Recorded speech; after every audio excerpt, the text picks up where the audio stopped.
Hello everyone, ভিডঙ্ক.com ওয়েবসাইটে তোমাদের সবাইকে স্বাগত জানাই। আমি সৌরভ দে, তোমাদের ম্যাথ টিউটর। এখানে তোমাদের সঙ্গে যে প্রশ্নটি নিয়ে আলোচনা করব, দেখো আমাদের এখানে একটি বীজগাণিতিক সংখ্যামালা দেওয়া আছে y² - 4ax। তো বলা হচ্ছে এটা বহুপদী সংখ্যামালা না বহুপদী সংখ্যামালা নয় সেটা যাচাই করতে, আর হলেও এটা এক চল বিশিষ্ট না দুই চল বিশিষ্ট কেমন হবে সেটা যাচাই করতে বলা হচ্ছে।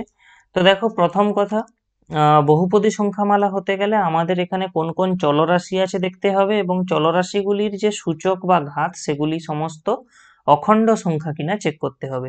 তো এখানে আমাদের চলরাশি কোনগুলি আছে দেখো, আমাদের এখানে চলরাশি আছে এক্স একটি চলরাশি আছে, এ একটি চলরাশি আছে এবং ওয়াই আর একটি চলরাশি আছে। তিনটি চলরাশি আছে এখানে। এবং দেখো একটা জিনিস লক্ষ্য করে, আমাদের যেটা দেওয়া আছে বহুপদী সংখ্যা মানে কি, y² = 4ax।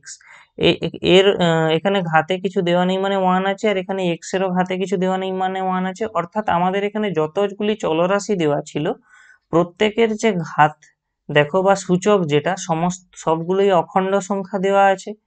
তার মানে আমাদের এই y² = 4ax একটি বহুপদী সংখ্যামালা।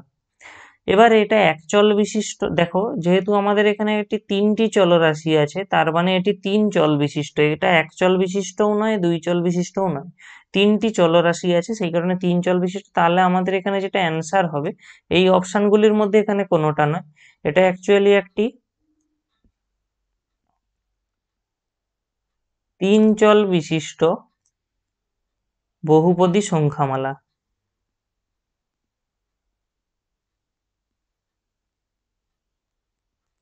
ভিডঙ্ক.com ওয়েবসাইটে এই ম্যাথটি দেখার জন্য তোমাদেরকে অসংখ্য ধন্যবাদ জানাই। এরকমই নানা প্রশ্ন এবং তাদের সমাধানের জন্য তোমরা আমাদের ওয়েবসাইটটি ভিজিট করো।